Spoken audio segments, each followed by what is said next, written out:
Akhirnya ia menampakkan diri kepada ke-11 orang itu ketika mereka sedang makan, dan ia mencela ketidakpercayaan dan kedegilan hati mereka oleh karena mereka tidak percaya kepada orang-orang yang telah melihat dia sesudah kebangkitannya. Lalu ia berkata kepada mereka, "Pergilah ke seluruh dunia, beritakanlah Injil kepada segala makhluk. Siapa yang percaya dan dibaptis akan diselamatkan, tetapi siapa yang tidak percaya akan dihukum. Tanda-tanda ini akan menyertai orang-orang yang percaya. Mereka akan mengusir setan-setan demi namaku. Mereka akan berbicara dalam bahasa-bahasa yang baru bagi mereka.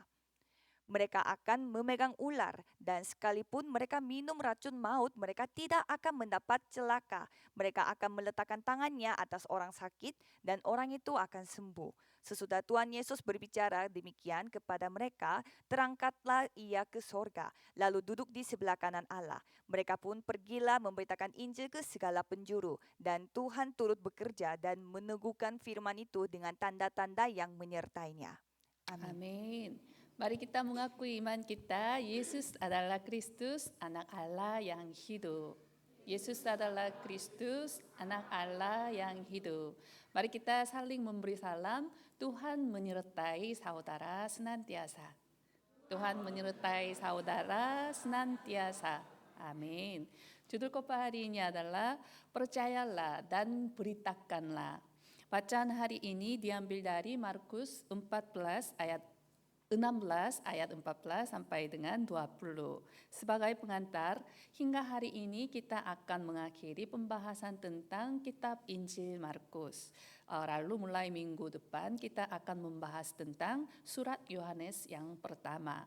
Keempat kitab Injil yaitu semua Injil Matius, Injil Markus, Injil Lukas, dan Injil Yohanes diakhiri dengan satu perintah yang diberitakan oleh Yesus kepada muridnya, yaitu Yesus memberikan kepada para murid visi dan misi untuk penginjilan 237 negara dan 5.000 suku. Pergilah ke seluruh dunia, beritakanlah Injil kepada segala makhluk.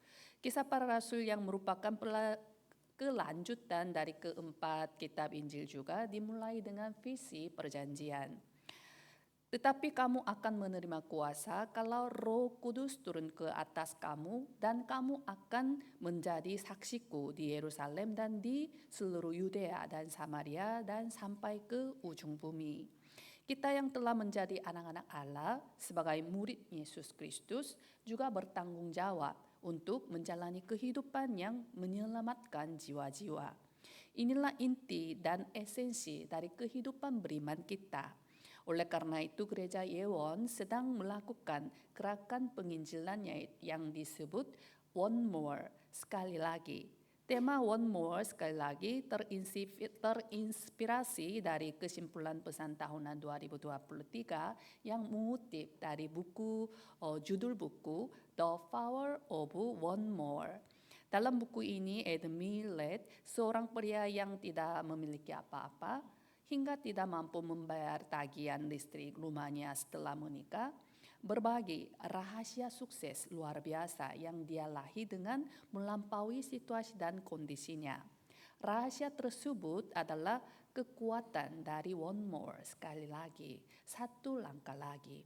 Dia menekankan saat para pesaing puas dan berhenti, dan saat semua orang menyerah dan mundur, cobalah melakukan satu langkah lagi. Kamu akan menemukan peluang sukses tersembunyi yang tidak mereka lihat. Orang yang melakukan satu langkah lagi yaitu menghubungi sekali lagi, mengunjungi sekali lagi, dan meyakinkan sekali lagi, berpikir sekali lagi, menantang diri sekali lagi, membalikkan keadaan sekali lagi, dan seterusnya akan menemukan kesuksesan. Ketika langkah-langkah sekali lagi ini ditumpu, kita akan mencapai tipping point, yaitu titik krisis yang merupakan momen krusial di mana satu kondisi dapat berubah secara signifikan. Saya berharap setiap jemaat dapat mengalami titik krisis tersebut di dalam ladang penginjilan saudara masing-masing. Jika kita melihat dengan baik, sebenarnya Yesus adalah orang yang memberi kekuatan sekali lagi kepada para murid dan memurnikan zaman. Setelah kebangkitan Yesus, Yesus datang sekali lagi kepada murid yang telah menyangkal, telah mengkhianati dan meninggalkannya, agar mereka menantang diri sekali lagi dan mereka memurnikan dunia. Yesus yang telah bangkit tidak langsung terangkat ke surga, tetapi menampakkan diri kepada para murid dan mengajarkan tentang kerajaan surga selama 40 hari. Ia menyembuhkan dan memulihkan luka-luka yang tersembunyi, lalu memperlengkapi mereka dengan firman-Nya untuk mengukir tujuan dan arah hidup mereka secara rohani, yaitu pergilah kerajaan Allah, perluasan kerajaan Allah. Untuk itu Tuhan mengutus Roh Kudus. Bagi para murid yang mengalami pengalaman Roh Kudus di luang loteng Markus pada hari Pentakosta, tidak ada halangan lagi bagi mereka. Kelemahan, kekurangan, dan ketidakmampuan mereka tidak lagi menjadi masalah atau halangan. Dengan kuasa Roh Kudus, mereka mulai menaklukkan ladang mereka. Karya yang dinyatakan mulai hanya Kristus, hanya kerajaan Allah, dan hanya kepenuhan Roh Kudus dicatat secara utuh dalam Kisah Para Rasul. Saya berharap saudara dapat menjadi saksi yang dipakai oleh Tuhan dalam karya luar biasa ini melalui gerakan sekali lagi. Percayalah dan beritakanlah sebagaimana judul khotbah hari ini. Sehingga kiranya saudara dapat menjadi murid Kristus yang memperluas keempat kemah utama, yaitu gereja, wilayah, 237 negara, dan sebangsaku. Pokok bahasan yang pertama adalah iman mutlak akan kebangkitan. Markus pasal 16 dimulai dengan firman akan kebangkitan Yesus Kristus. Sebenarnya kepercayaan bahwa Yesus bangkit setelah kematiannya di salib adalah inti dari iman kekristenan. Jika hanya orang penderitaan dan kematian Yesus tanpa kebangkitannya, maka kehidupan kita akan penuh dengan sia-sia, keputusasaan. Rasul Paulus menjelaskan fakta ini secara rinci dalam 1 Korintus pasal 15. Dalam ayat 14, dia berkata bahwa tetapi andai kata Kristus tidak dibangkitkan, maka sia-sialah pemberitaan kami dan sia-sialah juga kepercayaan kamu. Dalam ayat 17, dan jika Kristus tidak dibangkitkan, maka sia-sialah kepercayaan kamu dan kamu masih hidup dalam dosamu. Dalam ayat 19, jikalau kita hanya dalam hidup ini saja menaruh pengharapan pada Kristus, maka kita adalah orang-orang yang paling malang dari segala manusia. Namun dalam ayat 20 dan 22 diproklamasikan akan kebangkitannya. Tetapi yang benar ialah bahwa Kristus telah dibangkitkan dari antara orang mati sebagai yang sulung dari orang-orang yang telah meninggal. Karena sama seperti semua orang mati dalam persekutuan dengan Adam, demikian pula semua orang akan dihidupkan kembali dalam persekutuan dengan Kristus. Amin. Karena ada kebangkitan Yesus Kristus, kita memiliki pengharapan sejati. Dan melalui kuasa Kristus yang telah bangkit, kita mendapatkan kekuatan untuk menang di dunia yang penuh dengan kegelapan dan dosa. Namun melihat betapa sulitnya mempercayai berita kebangkitan ini, kita dapat melihat di ayat 1 sampai dengan 5. Maria Magdalena dan Maria ibu Yakobus serta Salome sangat terkejut ketika mereka mendengar berita kebangkitan Yesus dari seorang muda. Kita bisa memahami reaksi mereka, namun yang mengejutkan adalah para murid yang telah mendengar pesan kebangkitan Yesus secara berulang kali menunjukkan sikap yang jauh lebih serius. Ketika mereka mendengar berita kebangkitan Yesus dari Maria Magdalena, mereka sama sekali tidak percaya.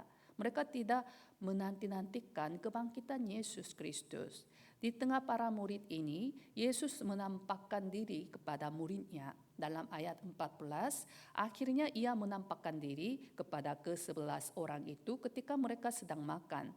Dan ia mencela ketidakpercayaan dan kedegilan hati mereka. Oleh karena mereka tidak percaya kepada orang-orang yang telah melihat dia sesudah kebangkitannya. Yesus datang lagi ketika 11 murid kecuali Yudas Iskariot berkumpul.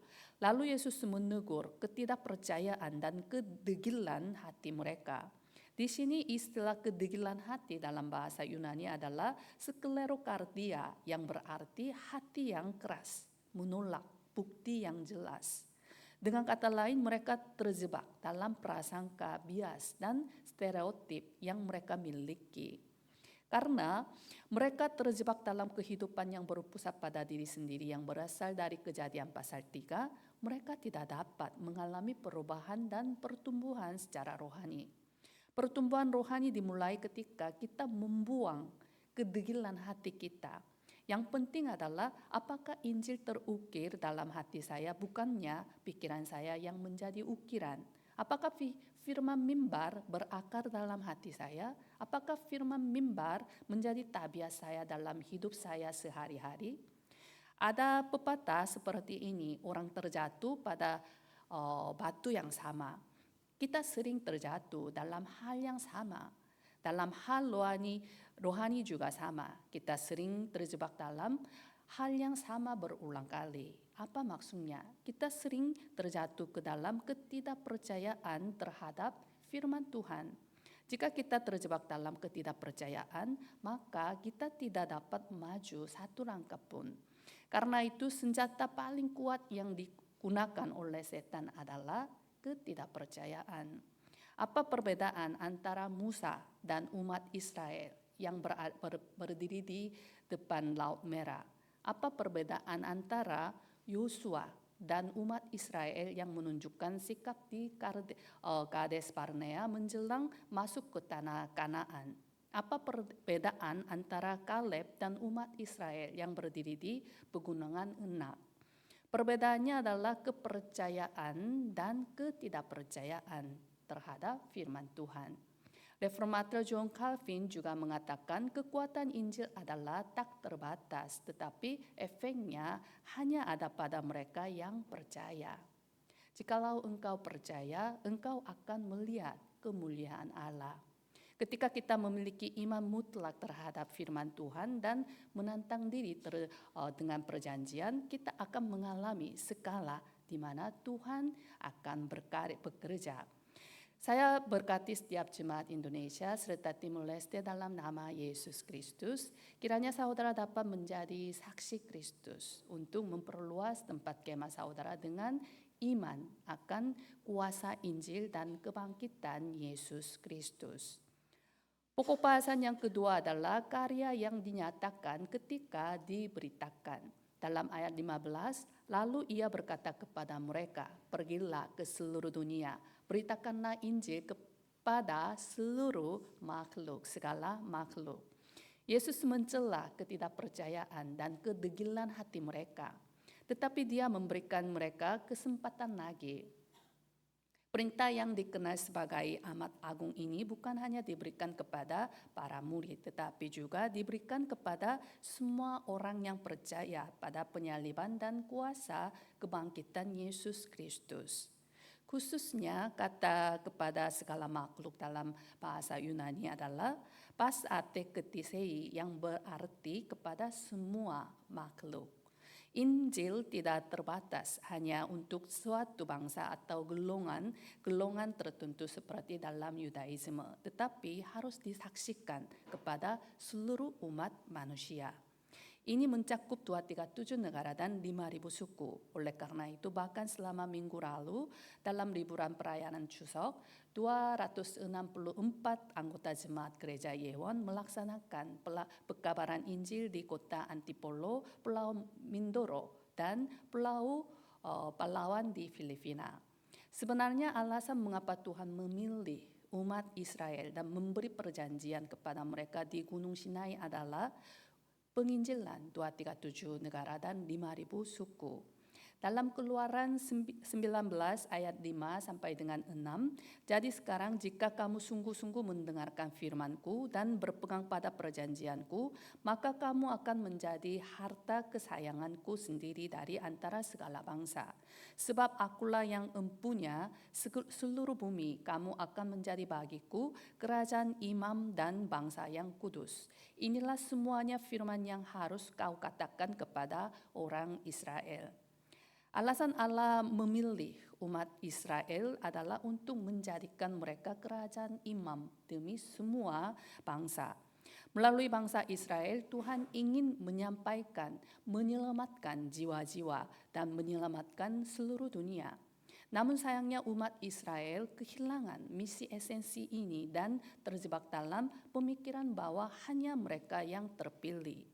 Kesadaran sebagai pilihan justru menjadi racun bagi mereka. Mereka mengalami tawanan di Babel, jajahan Romawi, dan kehidupan yang mengembara. Dan hingga saat ini mereka masih kehilangan ini. Keadaan yang dialami oleh mereka, kesalahan mereka, seharusnya menjadi pelajaran bagi kita.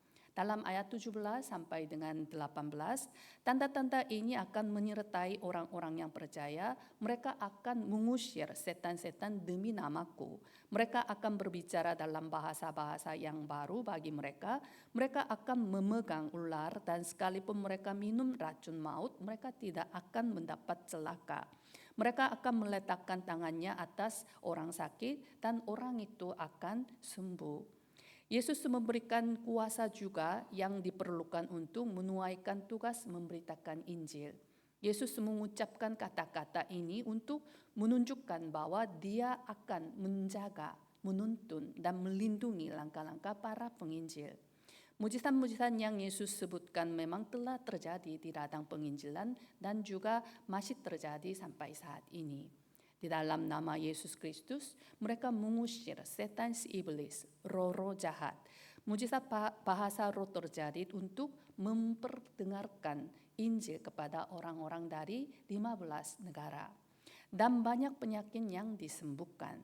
Terutama ketika kita baru mendirikan gereja atau ketika kita keluar negeri untuk memberitakan Injil, kita sering mengalami berbagai mujizat terjadi, tidak peduli dengan kemampuan kita. Namun, kita harus memahami bahwa berbagai mujizat tersebut bukanlah inti dari pemberitaan Injil. Ini hanyalah alat atau pintu untuk membuka jalan bagi pemberitaan Injil. Yesus menyembuhkan banyak orang sakit, mengusir roh jahat, bahkan membangkitkan orang mati untuk memberitakan Injil kerajaan surga secara efektif. Oleh sebab itu, yang paling penting adalah memiliki iman akan kebangkitan Yesus Kristus dan memberitakan Yesus Kristus di ladang kita masing-masing. Dalam ayat 20, mereka pun pergilah memberitakan Injil ke segala penjuru. Dan Tuhan turut bekerja dan meneguhkan firman itu dengan tanda-tanda yang menyertainya. Ketika para murid pergi dan memberitakan Injil, Tuhan memberikan berbagai tanda. Tuhan berkarya di tengah-tengah mereka untuk memberitakan Injil secara efektif. Ada urutannya. Bukan kita pergi membawa kuasa yang dapat melakukan tanda-tanda, tetapi ketika kita pergi ke ladang untuk memberitakan Injil, Roh Kudus bekerja bersama kita. Tidak peduli dengan kemampuan kita dan kekuatan kita. Oleh sebab itu kita harus memiliki ladang kita masing-masing, itu sangat penting. Saat saudara pergi ke ladang saudara, mungkin ada kekuatan, ketakutan, dan keraguan dalam hati saudara. Apakah saya harus pergi atau tidak? Namun ini hanyalah benih yang ditanamkan oleh setan dalam pikiran saudara. Dalam Yosua pasal 3, ketika Yosua dan umat Israel akan menyeberangi sungai Yordan, air sungai sedang meluap berbeda dengan biasa. Namun kita harus ingat bahwa ketika kaki para imam pengangkat tabut Tuhan berhenti di dalam air sungai Yordan itu terputus, terbelah. Jika kita hanya terjebak pada pertanyaan apakah sungai itu akan terbelah atau tidak, kita tidak akan pernah bisa menyeberang. Bukan kesulitan lingkungan yang menjadi masalah, melainkan iman kita. Perintah terakhir Yesus adalah pergilah ke seluruh dunia, beritakanlah Injil kepada segala makhluk. Coba saudara melakukan sekali saja sesuai dengan perintah Yesus. Dengan demikian, saudara akan mengalami perubahan secara rohani, di mana saudara terlebih dahulu dihidupkan, kemudian menghidupkan orang lain juga. Saya memberkati setiap jemaat Indonesia serta Timur Leste dalam nama Yesus Kristus. Kiranya saudara dapat menjadi tokoh utama dalam perubahan tersebut. Sebagai kesimpulan, ada sebuah pepatah seperti ini. Setiap tindakan disertai 3 jenis pemikiran. Pemikiran pertama adalah pemikiran yang diberikan oleh Tuhan. Pemikiran kedua adalah pemikiran kita sendiri. Dan pemikiran ketiga adalah dari setan. Apa maksudnya? Hal-hal yang rumit tidak berasal dari Tuhan. Ketika mendengar firman Tuhan, apa yang pertama kali menyentuh hati kita yang kita sadari sebagai rema, itu adalah jawaban. Jika kita terus menunda dan ragu-ragu, maka kita tidak akan dapat sepenuhnya merasakan berkat yang telah Tuhan siapkan. Saat kita menunda ketidakpercayaan masuk ke hati dan pemikiran kita, setan selalu menggunakan momen itu, sehingga saudara harus memutuskan pikiran dan hati saudara berdasarkan firman Tuhan. Penulis buku renungan terkenal My Utmost for His Highest, Pendeta Oswald Chambers, pernah berkata, perubahan yang Tuhan lakukan dalam hidupku sangat luar biasa, sehingga aku tidak bisa menyerah pada siapapun. Ini adalah pengakuan yang sangat penting. Ada jiwa-jiwa yang pasti akan diselamatkan di ladang kita masing-masing jika saudara mencoba memberitakan Injil sekali lagi. Saya memberkati setiap jemaat Indonesia serta Timur Leste dalam nama Yesus Kristus. Kiranya saudara dapat menjadi orang-orang Tuhan yang menyelamatkan jiwa-jiwa tanpa menyerah pada siapapun melalui gerakan sekali lagi selama paruh kedua tahun 2024. Mari kita berdoa. Kami mengucap syukur kepada Allah Trinitas yang menyelamatkan kami dari kutukan, kebinasaan, maut, dan kuasa setan. Kami bahagia karena kami